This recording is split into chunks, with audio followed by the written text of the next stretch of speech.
Estamos grabando, ya me han confirmado que se ve la diapositiva. Buenas tardes a todas, a todos. Y seguimos con Epicuro, ¿vale? Ya dijimos en la tutoría de presentación que al epicureísmo le vamos a dedicar 2 tutorías. Entonces, hoy es la última. La semana pasada vimos la canónica y la física y esta semana vamos a ver la ética y la política. Y junto con la ética, la relación con los dioses, ¿vale? La piedad. La relación con los dioses, la piedad está integrada dentro de la ética. Sí que quiero decir, o quiero empezar esta tutoría como empecé la tutoría de la semana, como terminé la tutoría de la semana pasada, que es, tengamos presente que por las características particulares que tienen las éticas helenísticas y de las que hablamos en la primera tutoría, la ética es el punto fundamental de todas estas escuelas.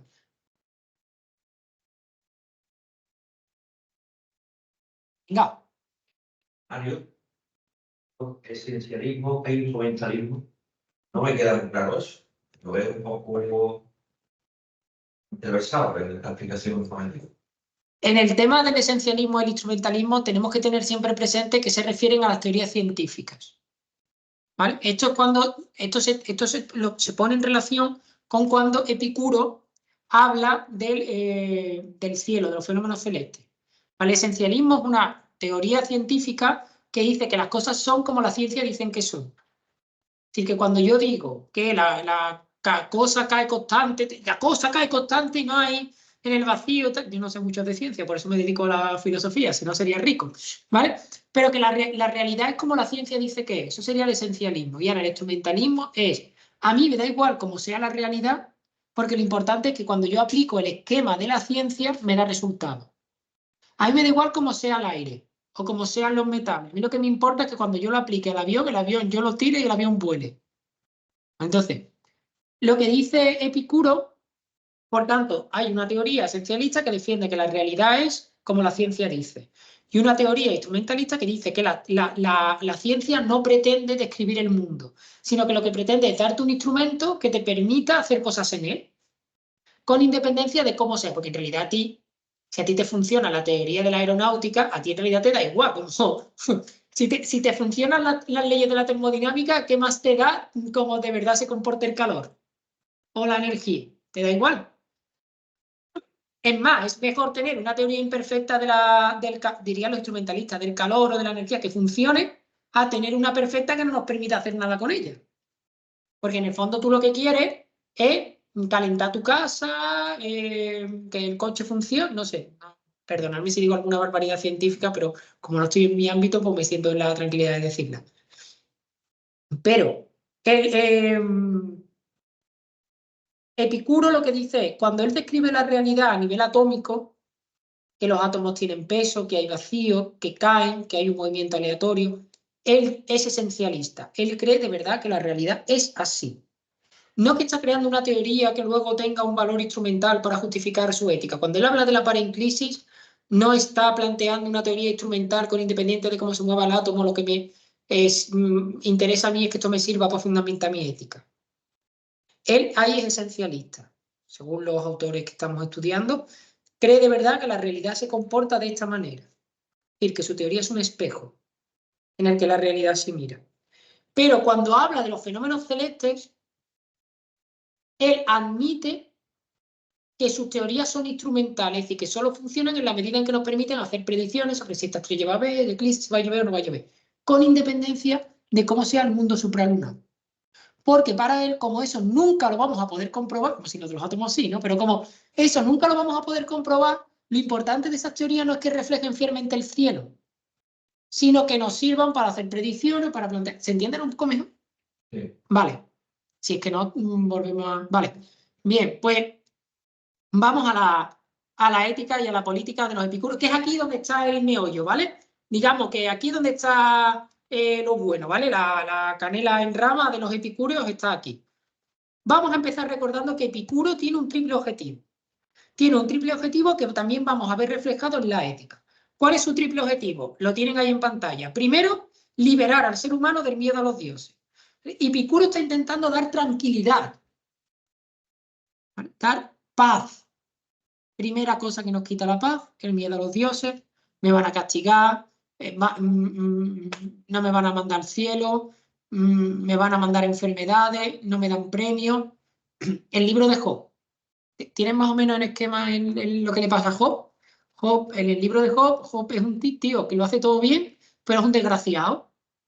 Nada más que le pasan cosas malas y la gente dice, ah, pues que algo habrás hecho. Dice, no, pues si yo sé que soy bueno, ¿no? Entonces esta idea, ¿no? ¿Por qué me le caigo mal al Dios? ¿Por qué me manda desgracia? ¿Por qué a mí? Si yo soy una persona buena. Primera cosa de la que te tienes que liberar del miedo a los dioses. No les importas, tranquilízate. Segunda cosa, del miedo a la muerte. ¿Qué me va a pasar? ¿Voy a desaparecer?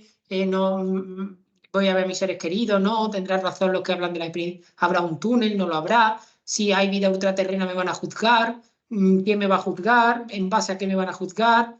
¿No? Segunda cosa de la que te tienes que liberar, del miedo a la muerte. Y si consigues liberarte del miedo a los dioses y liberarte del miedo a la muerte, tendrás paz en el alma, que es el objetivo de todas las éticas de este periodo.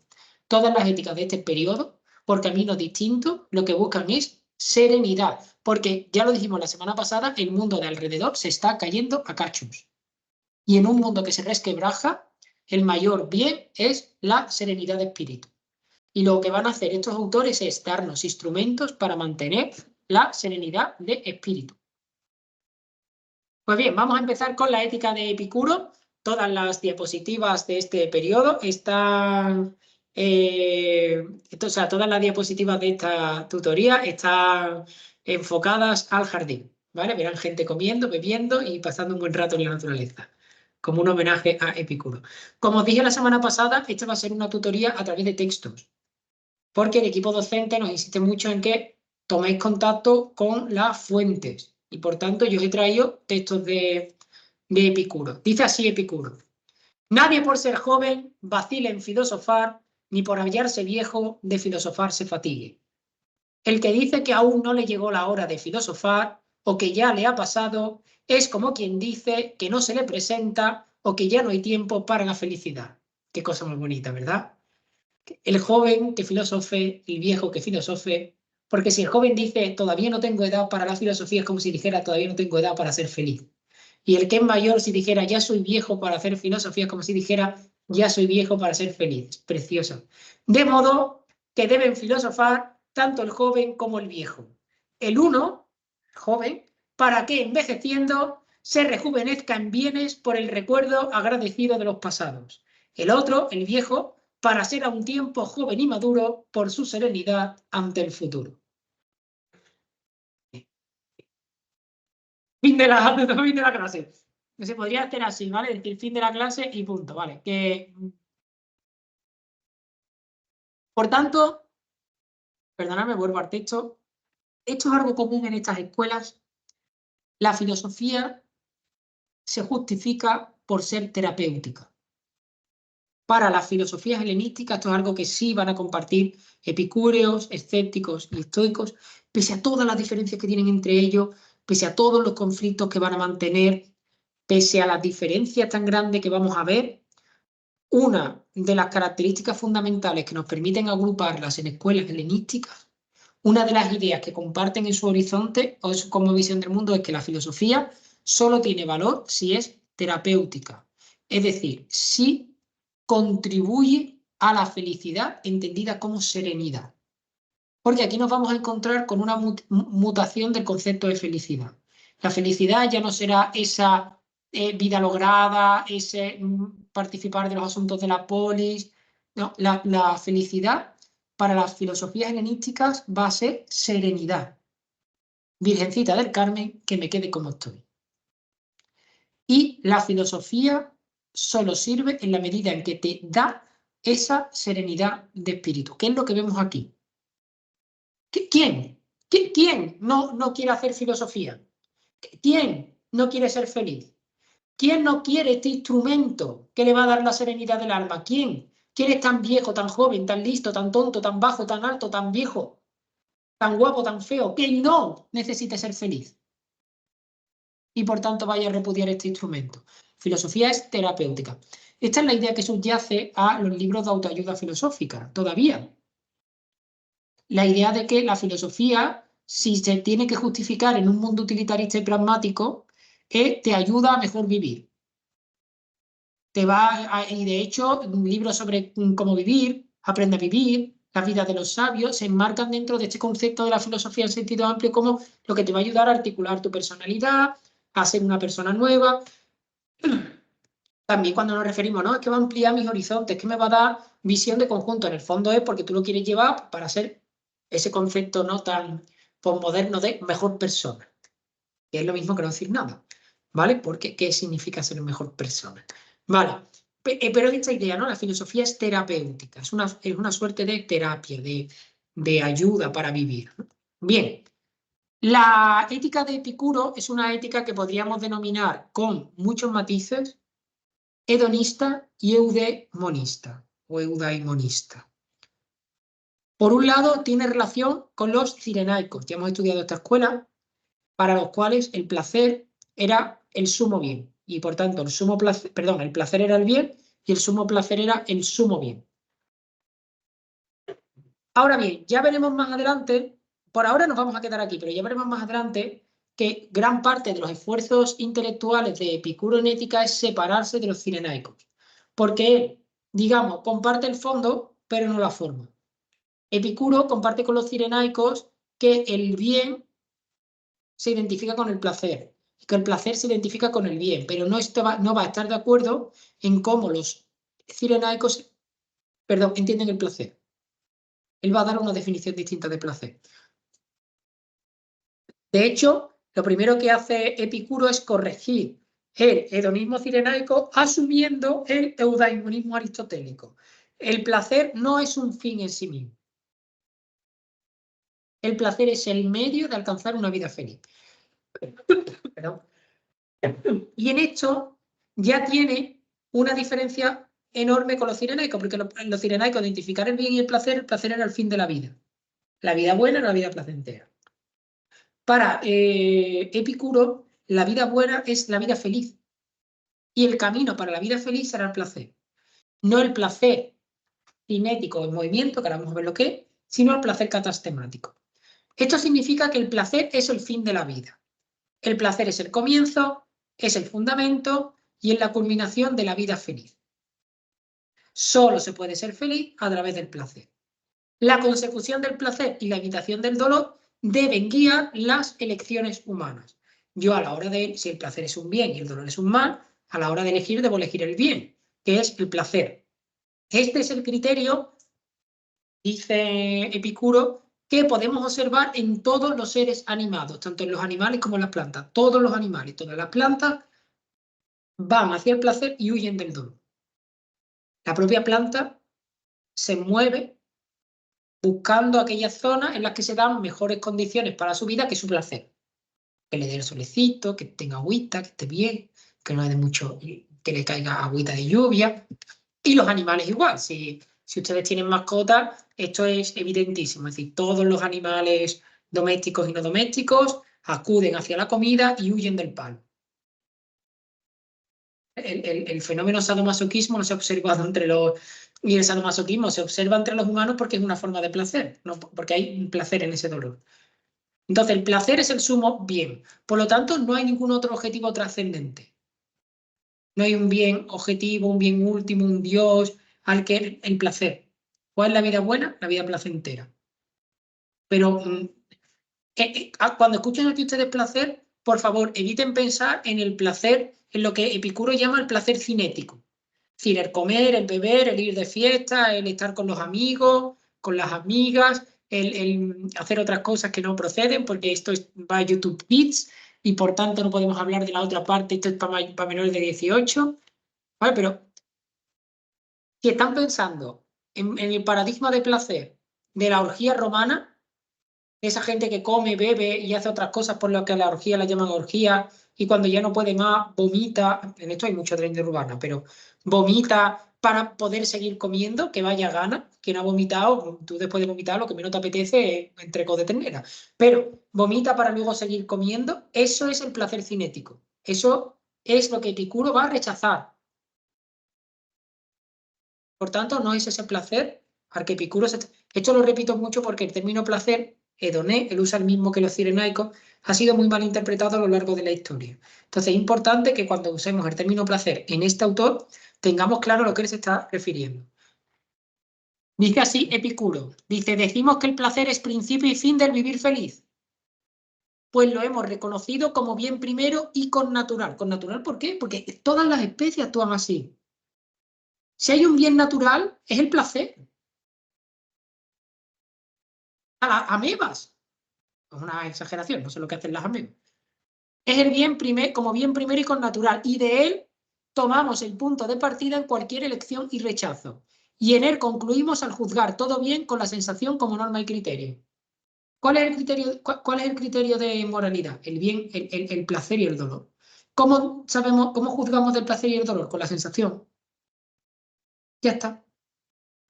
Porque ya habíamos dicho la semana pasada, al hablar de la canónica, que el criterio de ver, que el primer tramo del conocimiento, aquello sobre lo que descansa todo lo demás, es la sensación. Pues la sensación también me da el criterio de moralidad. ¿O cómo le llega a usted el placer o el dolor?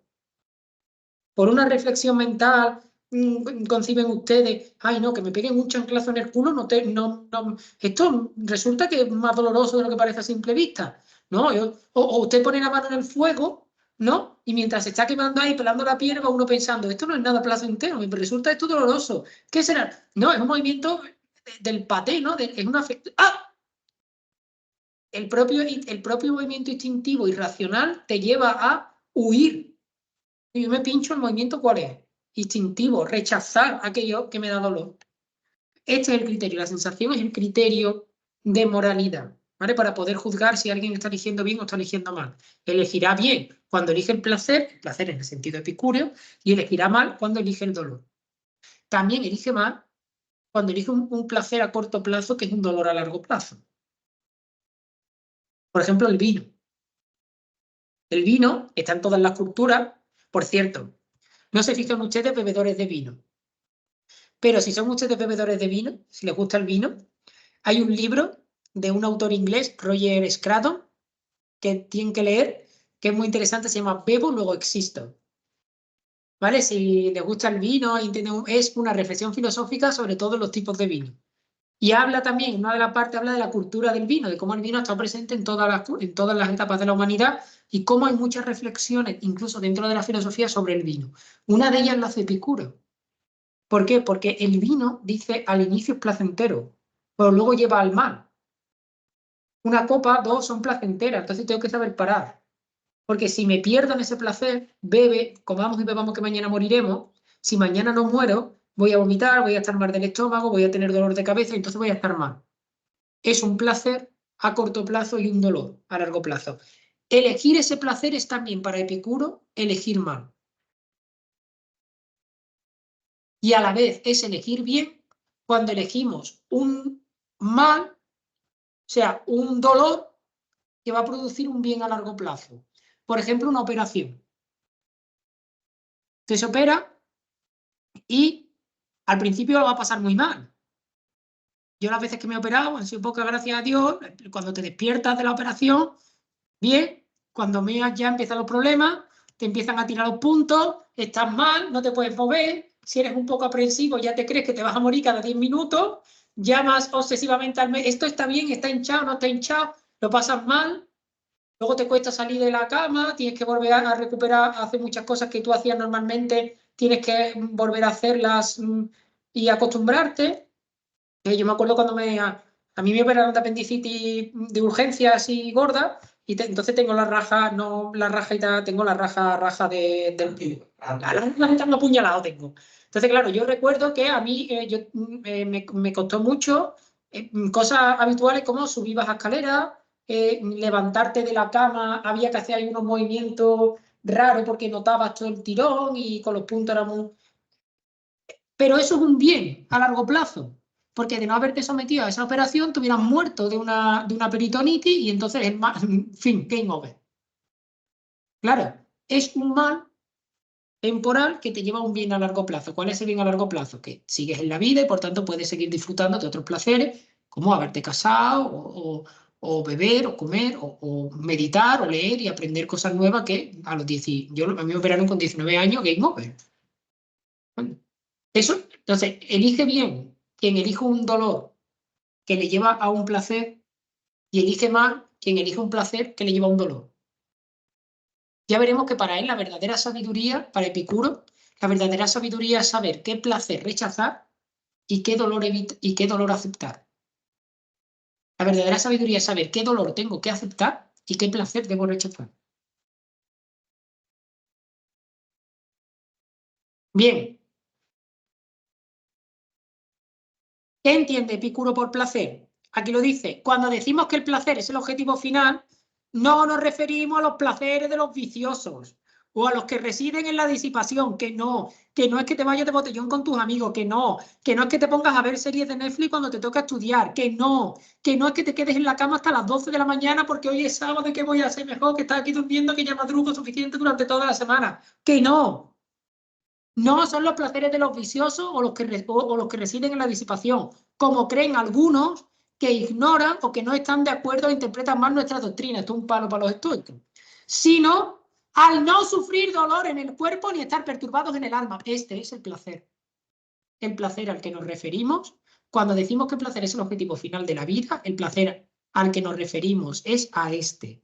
No sufrir dolor ni estar perturbados en el alma. Porque ni banquetes, ni juerga constante, ni los goces con mujeres y adolescentes, ni a cada uno lo que le vaya, ni pescados y las demás. Es genial como en la antigüedad, ¿vale? Para la antigüedad, la lubina va en la misma línea que la juerga, el banquete, el goce constante. Yo tengo una prima chica que no le gusta el pescado. Y entonces cuando yo le digo, come lubina o come dorada, esto es un artículo de lujo, ¿sabes? Digo, para los antiguos, esto era como cuando tú te vas de botellón, pues este es el mismo placer, así que cómete la lubina, que esto está riquísimo. Que ni pescado, y las demás cosas que una mesa suntuosa ofrece engendran una vida feliz. Y ni banquete, ni juerga, ni el pescado engendran una vida feliz, sino el sobrio cálculo que investiga las causas de toda elección y rechazo y extirpa las falsas opiniones de que procede la más grande perturbación que se apodera del alma. Aquí Epicuro está haciendo esa diferencia que ya hemos hablado y que creo que tengo aquí en una diapositiva, es decir, la diferencia entre el placer cinético o en movimiento y el placer catastemático. El placer cinético es este, es el placer de los viciosos, son los placeres que residen en la disipación, es el placer del banquete, de la juerga constante, del goce con mujeres, del adolescente, del pescado y de las mesas suntuosas. Ese es el placer cinético, ese es el placer de los cirenaicos, ese es el placer en movimiento. ¿Por qué en movimiento? Porque se acaba. No se puede poner el objetivo y fin de la vida en algo que es necesariamente temporal. El banquete termina, la juerga finaliza. Las mujeres se te mueren, el adolescente se te hace adulto y ya no te gusta. Esto griego es que no veas tú, ¿eh? Ya no puede ir a YouTube Kids. La lubina se acaba. El verdadero placer en el que hay que poner la vida es el placer catastemático, en reposo. ¿Por qué? Porque no termina. No se agota, se interrumpe. El no sentir dolor se interrumpe cuando lo sientes, pero luego vuelve. La lubina se acaba y se acabó. La única manera de mantener ese placer es comerte otra lubina, y otra lubina, y otra lubina, y una dorada, y gambas de Huelva, pero luego vomitas. Te encuentras mal, tienes gota, te duele el cuerpo, y ya no es un placer. Por eso hay que evitar el placer cinético. Pues son placeres temporales que acaban la más de las veces derivando en males. El placer del sexo termina, por mucho que lo quieras perpetuar, termina. Y la única manera de mantenerlo es tener múltiples parejas sexuales. Pero cuidado, porque eso te puede acabar provocando, sobre todo en la época, piensen en el momento que estamos, enfermedades que al final van a acabar contigo mal.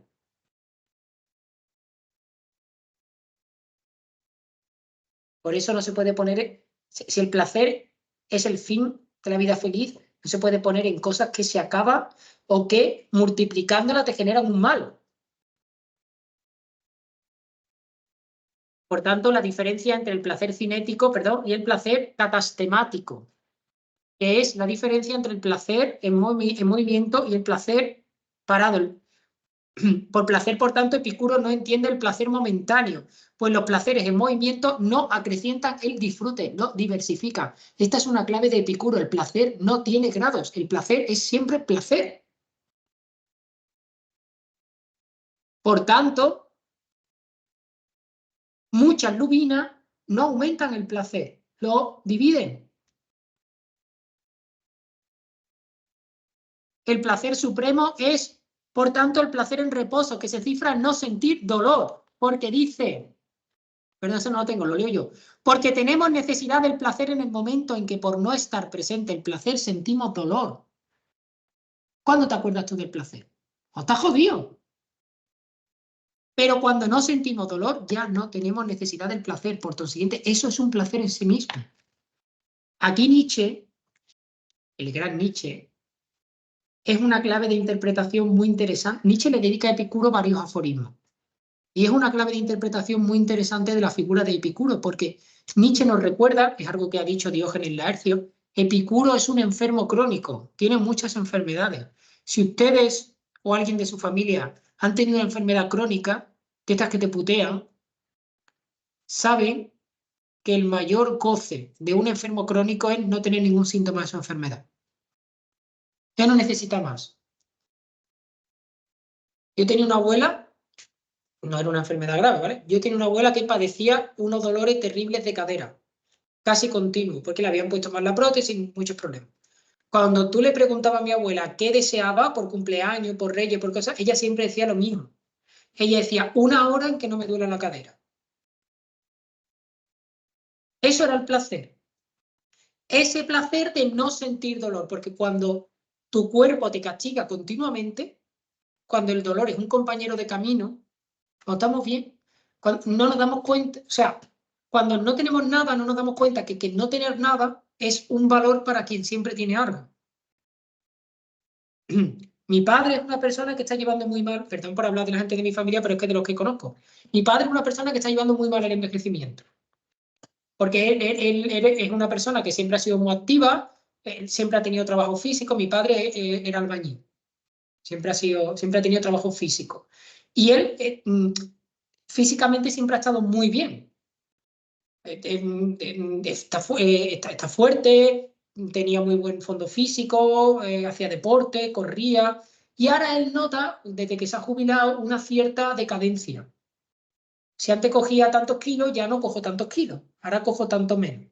Y es que cuando lo cojo, estoy 10 días que me duele. Bueno, el otro día fuimos a jugar al pádel y ¿para qué? Se hizo una lesión de codo y ahora ya esto es el fin del mundo, los jinetes del apocalipsis. Porque es que yo de joven esto no me habría pasado, porque es que hay que ver, porque es que yo y ahora yo. Y es que...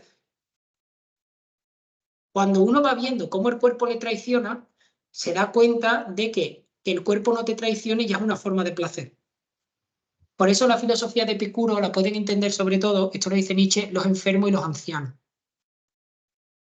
Porque ellos son los que más cerca están de entender ese placer que describe Epicuro, que es un placer de serenidad.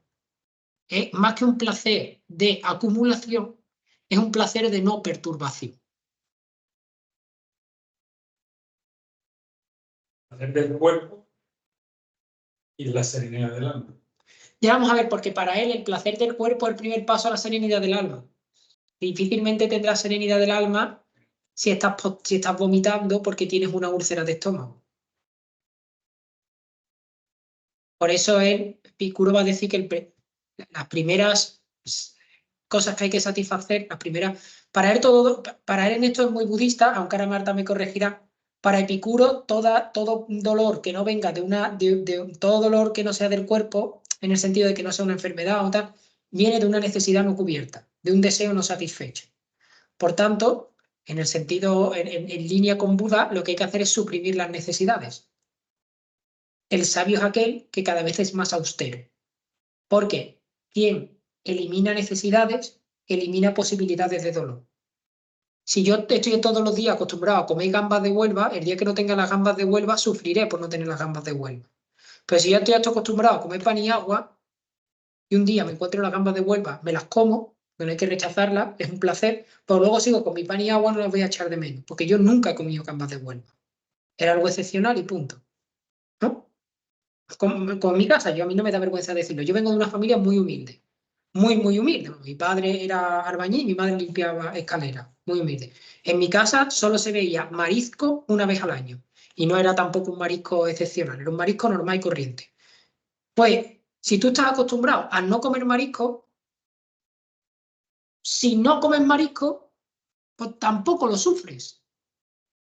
Esta es la idea. Ahora, si tú te has autogenerado la necesidad del marisco, el día que no tienes marisco, la desgracia de no tener marisco parece que es más grande de lo que es, porque ya es que nos va mal, no tenemos dinero, no podemos comprar marisco, es que vamos en decadencia, tenemos que, y entonces se crea dentro de la familia un círculo muy raro, mientras que sí, hoy no podemos comprar los langostinos del Mercadona, pues no pasa nada. El año que viene podremos. Esta es la idea de Epicuro, ¿vale? Por eso la idea del placer, y cuando tengo el placer del cuerpo, porque lo he domado, por eso decía Marta que tiene mucho que ver con los estoicos, porque esta idea de no multiplicar las necesidades, de buscar la tranquilidad, primero del cuerpo, y eso me permitirá la serenidad del alma. Por eso decía en el texto de antes, que es interesante, ¿no?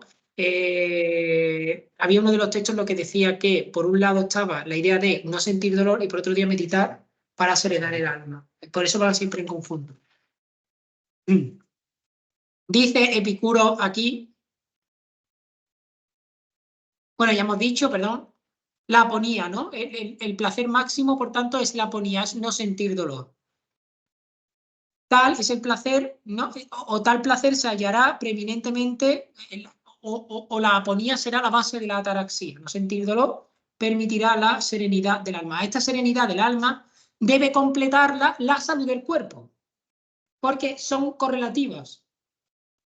Difícilmente estará el cuerpo bien si el alma está mal, y Epicuro es uno de los primeros que describe la somatización, de que puede haber síntomas en el cuerpo que no, síntomas físicos que no respondan a causas físicas, sino a causas anímicas, espirituales, hoy decimos psíquicas. Y difícilmente podrá estar bien el alma si no está bien el cuerpo, son correlativos. Del bien del cuerpo vendrá el bien del alma, del bien del alma vendrá el bien del cuerpo. Clave, por tanto, es saber, lo que hemos dicho antes, qué placer evitar, qué dolor asumir, porque hay dolores que tendré que asumir como el de una operación y hay placeres como el del vino, el pescado y las mujeres que tendré que evitar. O sea, que si ustedes llegan hoy a casa y tienen que cenar pescado, digan en casa, no, lo siento, pero Epicuro dice que hay que evitar el placer del pescado, a mí por un chuletón de vaca rubia gallega, ¿no? O lechuga, que claro, la lechuga no la... ¿vale? Hombre, si Epicuro hubiera conocido la vaca rubia gallega, no hubiera puesto el pescado, hubiera puesto la vaca rubia gallega. ¿Vale? Dice, en la línea de lo que venimos diciendo, y puesto que es el bien primero y con natural, por eso no elegimos cualquier placer, sino que hay veces que soslayamos muchos placeres cuando de esto se sigue para nosotros una molestia mayor. El vino, el pescado, la juerga, el botellón, la vida adolescente. Con todo mi respeto aquí a la adolescencia, que es una etapa muy dura. ¿Vale? Pero si te vas de botellón y eso va a provocar un coma etílico, que te van a tener que hacer un lavado de estómago, tus padres allí con cara de tabla mirándote como tú no vuelves a salir en tu vida hasta los 45 años, que tu padre está ya buscando una cadena para atarte en tu casa, un ingreso hospitalario, muchos días malos, el descrédito de tus compañeros, pues ya se va a ser siempre el borracho y tal, pues a lo mejor no te ha salido a cuenta. Por eso dice, sino que a veces, hay veces que soslayamos muchos placeres cuando de esto se sigue para nosotros una molestia mayor. Muchos dolores consideramos preferibles a placeres, siempre que los acompañe un placer mayor para nosotros tras largo tiempo de soportar tales dolores. Una medicación. No hay molestia más grande que tener una escayola en verano. Pero si tú soportas esa molestia, el bien va a ser mayor, va a ser que la pierna te quede bien, que puedas volver a hacer deporte, que te ha roto el hueso, lo que sea. Por tanto, ese es un dolor que hay que saber aceptar. Porque si tú dices, yo no quiero la molestia, prefiero quedarme con la pierna al aire y tal, y eso luego te va a provocar una cojera inmensa que te va a inhabilitar para muchas cuestiones de la vida ordinaria que luego te van a hacer sufrir, mejor que soportes las que ayudan. El placer, dice Epicuro, es natural y limitado. La naturaleza ha fijado los límites del placer. Por eso el mucho pescado no aumenta el placer. Porque el placer ya está limitado por la naturaleza, que establece cuánto placer puede soportar. Los placeres básicos son los que podemos llamar básicos en sentido estricto, siendo el principio y raíz de todo bien, esto es una frase de Epicuro literal, principio y raíz de todo bien es el placer del vientre, hedoneste gastros. No como lo entendieron los estoicos de que tú te hartes de gamba de Huelva y langostino de San Lucas, y ya ves tú lo que yo entiendo de gastronomía, que no sé ni de dónde vienen las cosas buenas. y tomate de los palacios, viene el tomate, de los palacios y Villafranca. Sino, por lo que dice Epicuro siempre, cuando dice algo de esto no está pensando en más placer, sino en menos dolor. ¿Por qué dice Epicuro? Porque Epicuro observa que el dolor gástrico, el dolor de la barriga, impide cualquier tipo de placer. Si no, piensen alguna vez que les ha dolido la barriga, les putea el cuerpo entero. El dolor de barriga es muy difícil de llevar, el verdadero dolor de barriga. Los que tengan algún tipo de intolerancia alimenticia, hasta que se la han descubierto, sabrán a lo que me refiero. Ese dolor de la hinchazón, que no termina de estar bien ni para arriba ni para abajo, te vuelve de un lado, de otro, no puedes comer, tienes hambre, pero tampoco la comida te dice nada, vas al baño, no te alivia. ¿Qué serenidad cabe ahí? Si eres la viva imagen de la inquietud. Por eso dice, el primer placer es el del vientre, que no es hartarte comer. Es comer serenamente para que no te duela. Comer racionalmente. Epicuro, no obstante, considera que son mayores placeres los del alma que los del cuerpo, pero los del cuerpo son necesarios para los del alma. Ahora bien, si en algún momento hay que elegir entre un bien del cuerpo y un bien del alma, hay que elegir los del alma. ¿Por qué? Porque el cuerpo solo goza y sufre ahora, mientras que el alma sufre y goza en el presente, en el pasado y en el futuro. Esto tiene que verlo como vida ultraterrena. El alma tiene memoria del dolor para Epicuro. Entonces el alma puede sufrir mucho con cosas que no dañan el cuerpo. Y si no, piensen cuando se les ha muerto a alguien querido. ¿En qué les dañó el cuerpo que se muriera el ser querido?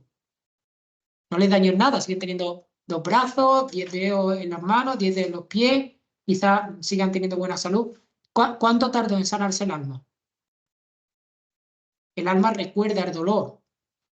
Lo puede recordar durante mucho tiempo. Por eso, de un hecho presente, sufre en el futuro. Y también sufre en el pasado. Porque el mejor ejemplo es cuando se te muere alguien. Porque aunque tú estás sufriendo, tu alma está sufriendo en el presente y va a sufrir en el pasado, perdón, en el futuro, también sufre en el pasado revisitando todas las veces que pudiste ser bueno con esa persona y no lo fuiste. El alma en el futuro mientras vive el cuerpo. Sí, siempre. Por eso digo que el futuro hay que entenderlo en un futuro físico, en un futuro de mañana, el año que viene. Se está muerto hoy, pero tú lo sigues recordando el año que viene. Pero es que además no es solo eso, sino que es un dolor que del presente se irradia hacia el futuro y se irradia hacia el pasado. Porque por esta revisitación que hacemos, que siempre pasa, ¿no? De la gente que llora no solo porque se le ha muerto la persona, sino porque empieza a pensar todas esas veces que pudo ser bueno con esa persona, o que pudo darle perdón, o que pudo tener comprensión y no la tuvo. Entonces, tu pasado, tu memoria, vuelve a ti bajo la forma de dolor. Por eso son preferibles los bienes los bienes del alma a los bienes del cuerpo, porque al igual que el alma sufre en todo paralelo, también se serena para siempre. Si tú tienes serenidad, tendrás serenidad en el futuro, tendrás serenidad a la hora de revisitar tu pasado, lo ponderarás correctamente. Los dolores surgidos de carencias físicas reales son fáciles de eliminar, dice Epicuro. ¿Tienes hambre? Come. Normalmente, el placer no está porque no como, es porque no como lo que quiero. Piensen en el niño chico. Mamá, tengo hambre. Hay lentejas. Que yo no quiero lentejas. Su sufrimiento no viene en el hambre. Su sufrimiento viene, diría Epicuro, porque no ha educado suficientemente su voluntad para comer lo que hay. Hoy come lentejas, mañana hay pan y agua, pan y agua. Epicuro pone un ejemplo que no hay comida. Come el pienso de los animales. Come las plantas que hay en el campo. Come. Ah, que el problema es que no quieres comer las plantas. Entonces el problema no es el hambre. Esto mi abuela, que vivió los años de la hambre, lo entendía perfectamente. De hecho, ella tenía un refrán, que no sé si también lo tuvieran sus abuelas o lo que sea, que ella decía, hambre que espera hartura no es hambre ninguna. El hambre, decía ella, pues yo decía siempre, abuela, ¿qué hambre tengo? No entiendo, pues nosotros comíamos con ella los domingos, no entiendo por qué tengo que esperar que lleguen los titos, porque yo es que tengo hambre ya. Hambre que espera hartura no es hambre ninguna. Y yo no me pregunté qué quería decir con eso, porque no entendía. era muy chico, y ella decía que el verdadero hambre era el que ella había tenido de chica, que era hambre de no saber cuándo voy a comer la próxima vez. Dice, tú sabes que vas a comer, ¿no? Me decía, chico, a mí siempre me han dicho, tú sabes que vas a comer, ¿no? O a las 2:30, o a las 3, o a las 3:30, pero tú sabes que vas a comer. Tú has entrado en la cocina, has visto que hay comida, has visto la olla, has visto el filete, tú sabes que hoy vas a comer. Mucho o poco, lo que tú quieras. Cuando yo tenía hambre, entraba en mi casa, no había nada. Yo podía pasar todo ese día sin comer, pero el problema no era que yo pasaba ese día sin comer, yo sabía que mañana podía o no. Eso es hambre. Es decir, es esta idea, ¿no? Claro, el problema de las carencias físicas son fáciles de eliminar. Y los dolores del alma, sin embargo, son más difíciles de sanar. Por eso hay que atender, en esta división de placer, hay que atender antes a los del alma que los del cuerpo. Aún así, Epicuro dice que, ojo, que una mente sana tiene un cierto poder sobre el cuerpo enfermo. Esto lo demuestra él con su vida. El alma serena puede sobrellevar mejor las molestias del cuerpo.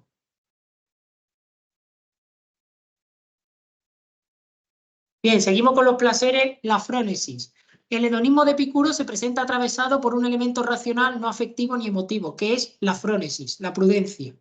La frónesis es la virtud encargada de realizar el cálculo de los placeres y es el centro de la ética epicúrea. ¿Qué placer debo evitar? ¿Qué mal debo aceptar? Esto lo hago con la prudencia, con la frónesis. Por tanto, es la virtud fundamental, porque es la que me guía en la elección de los placeres. Dice así Epicuro. Perdón. El mayor bien es la prudencia. Por ello, la prudencia resulta algo más preciado incluso que la filosofía. De ella nacen las demás virtudes, porque enseña que no es posible vivir placenteramente sin vivir sensata, honesta y justamente. Ni vivir sensata, honesta y justamente sin vivir con placer.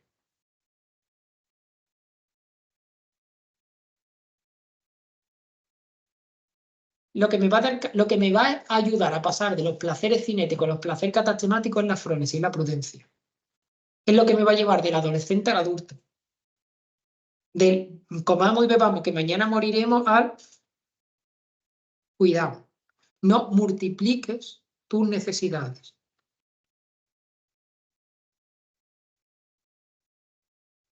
El epicureísmo, por tanto, ¿no? ¿el qué? Valentín, ¿El qué? lo de la prudencia, ¿eso no es muy aristotélico? Muy Bueno, el nicómaco. término no lo inventa Aristóteles, la frónesis es un concepto que existía en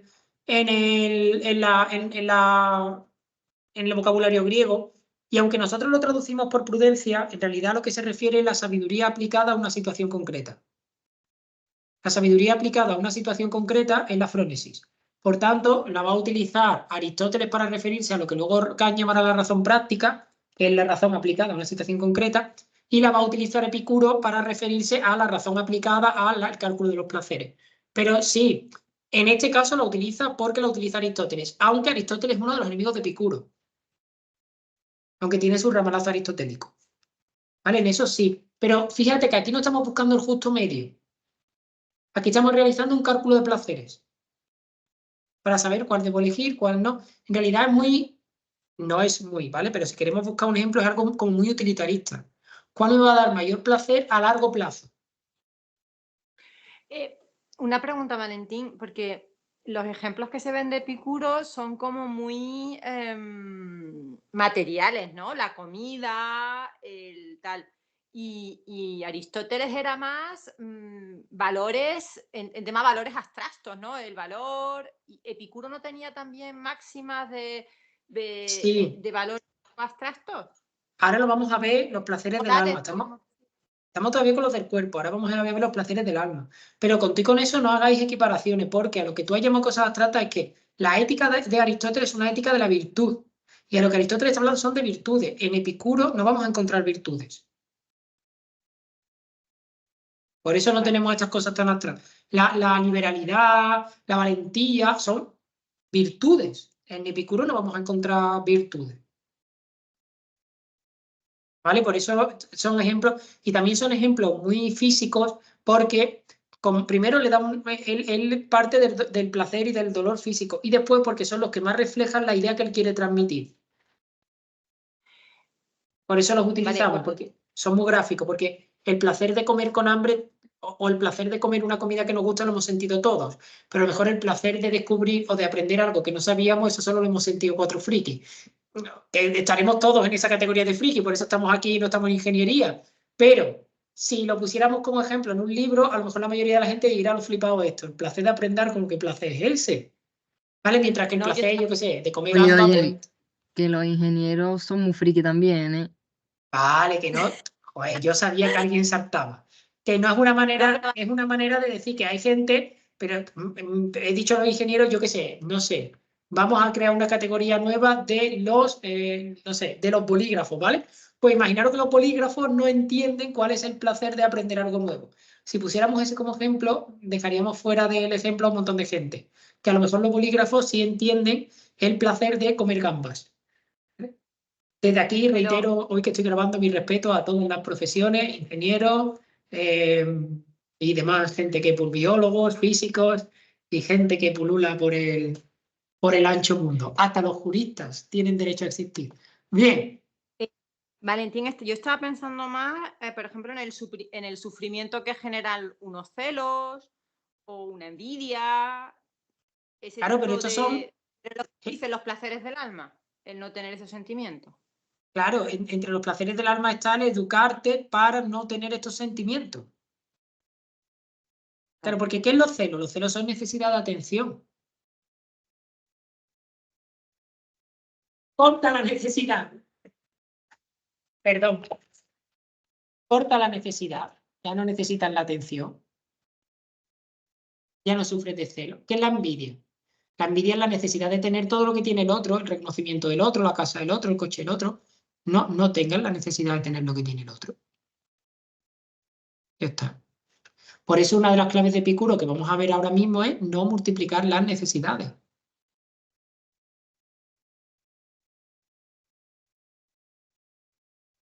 Entonces, por eso el epicureísmo se resuelve finalmente en una vida que es frugal y ascética, en una renuncia a todo lo irracional o arriesgado. Por eso enseña a desprenderse de los deseos superfluos. El sabio procura no multiplicar sus necesidades, puesto pues multiplicar las necesidades es, para Epicuro, multiplicar las fuentes de dolor. Mientras más necesidades tenga, más probabilidades hay de que no queden satisfechas y más probabilidades de sufrir.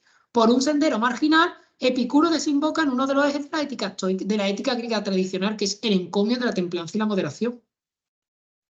Reduce los deseos a un mínimo esencial en el que cabe un perfecto control al margen de la fortuna.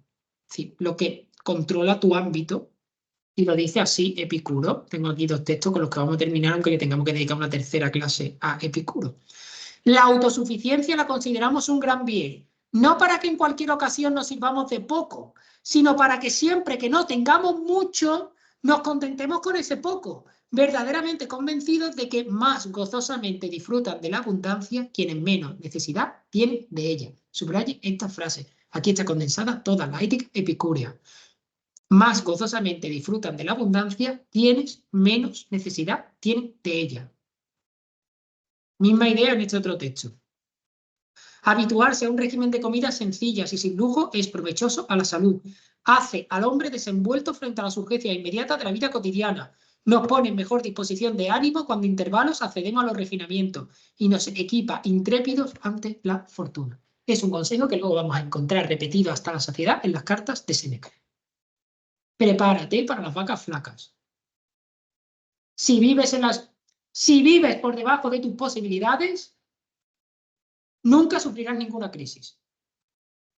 La crisis la vas a sufrir si vives por encima de tus posibilidades cuando lo que soporta el encima se caiga.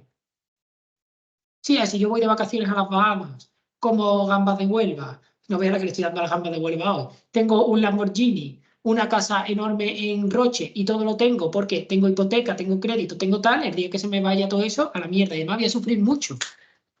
Si yo tengo mi casa normal y corriente, soy una persona austera, no necesito el último modelo de móvil porque tengo este y cuando se rompa compraré otro, que a lo mejor entonces sí que es bueno para que me dure otra vez 15 años y tal, si un día no puedo cambiar el móvil no va a pasar nada. Porque estoy acostumbrado a tener un móvil viejo. Si un día no puedo cambiar el ordenador, no pasa nada. Estoy acostumbrado a tener un ordenador viejo. Si un día no puedo satisfacer todas mis necesidades, no pasa nada, porque estoy acostumbrado. O tengo muy pocas. Y las pocas que tengo son fácilmente. Porque si tus necesidades son comer y dormir, no voy a decir, esto no es, pero comer y dormir sin un contenido concreto, en un tipo de cama, en un tipo de lugar, comer un tipo de comida, esto es relativamente fácil de satisfacer. Relativamente fácil, no quiero decir que esté la vida hecha. Pues es relativamente fácil. Entonces, esta es la clave de la ética epicúrea, ¿no? Por eso se parecen mucho a los estoicos, han llegado al mismo punto por un camino distinto. Si al final el dolor viene de la necesidad, una de las maneras de controlar el dolor es restringir las necesidades que tienes.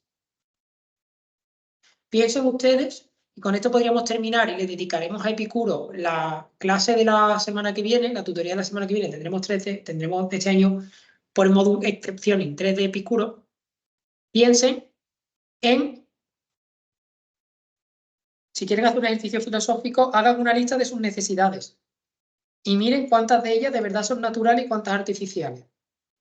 Y miren cuántas de esas necesidades no son necesidades de natural, sino de una cosa en concreto. Por ejemplo, yo tengo necesidad de comer, pero no de comer pollo. Si mi problema es que siempre me ponen pollo, entonces mi problema no es el comer. Mi problema es que yo quisiera comer lubina, dorada, que siempre me ponen pollo. Esta es la clave. Porque, esto lo repetirá, insisto en esto porque luego es una idea que nos vamos a encontrar en Séneca sobre todo.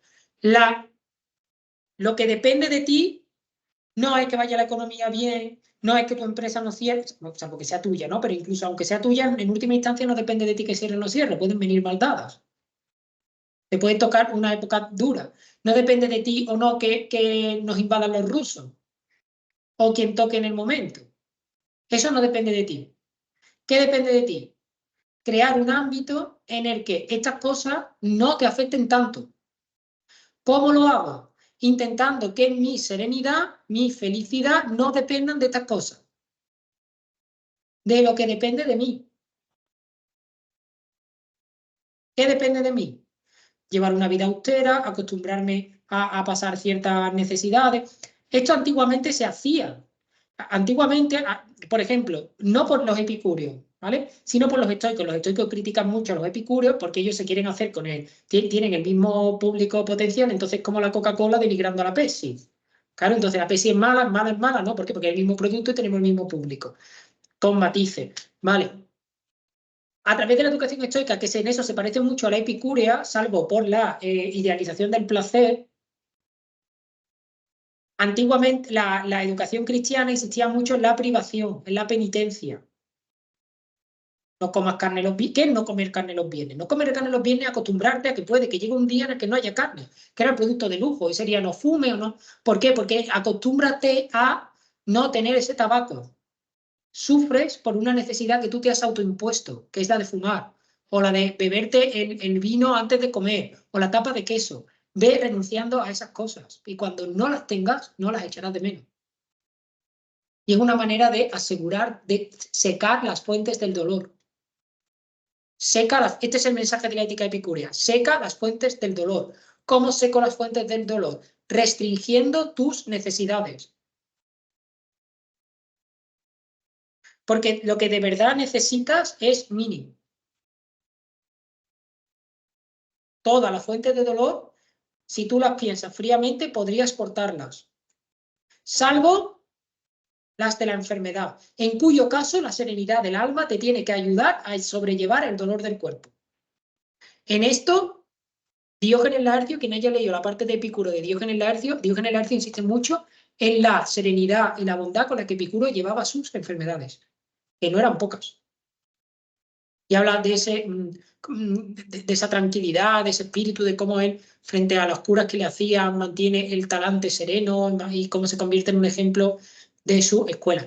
Tenemos que entender una cosa cuando vemos estos textos, y es que voy a hacer un poco de autobombo. Yo estoy escribiendo ahora un pequeño librito sobre esto. Ahora lo que nos interesa de la gente es cómo viven. En la antigüedad lo que interesaba era cómo morían. porque en cómo moría una persona se condensaban todas las virtudes de su vida según esta cosmovisión. Por eso, por ejemplo, en la Iglesia Católica se insiste tanto en la edificación con la que mueren los santos. Ninguno muere mandando a la mierda a todo el mundo. Todos mueren con una sonrisa. Pero es que si ustedes van a Diógenes Laercio, todos los sabios que aparecen ahí mueren de una manera agradable. Ninguno muere maldiciendo, o sobre todo los grandes. Van a Platón, a Aristóteles, a Pitágoras, a Zenón, a Epicuro. Todos mueren bien. Todos mueren bien. Porque en esa muerte ellos ven como la vida lograda. Porque la muerte para la antigüedad es la definición definitiva, si quieren usar esta redundancia. Ya no puedes cambiar. Si has sido un hijo de puta, has sido un hijo de puta para siempre. Pero si al final de la muerte cristalizan todas tus bondades, todas tus virtudes, y tú te puedes ir serenamente diciendo, la vida merece la pena, por favor, viví así porque yo he conseguido la felicidad, entonces lo has hecho bien. Y además es la última imagen de ti que queda, ya no se puede estropear. Por eso la muerte es tan importante para un autor como Diógenes Laercio y por eso dedica tanto a narrar las muertes de los sabios. Bueno, pues si queréis lo dejamos aquí. Vale, voy a cortar dejo compartir, corto la grabación y la semana que viene seguiremos con Epicuro. No me importa porque Epicuro da de sí, luego restringiremos quizá un poco al final correremos un poco más con los estoicos y con los escépticos. Quizá los escépticos los podamos dar en una sola tutoría porque tampoco, más allá de la polémica que van a generar, no van a... Pues muchas gracias. Una pregunta.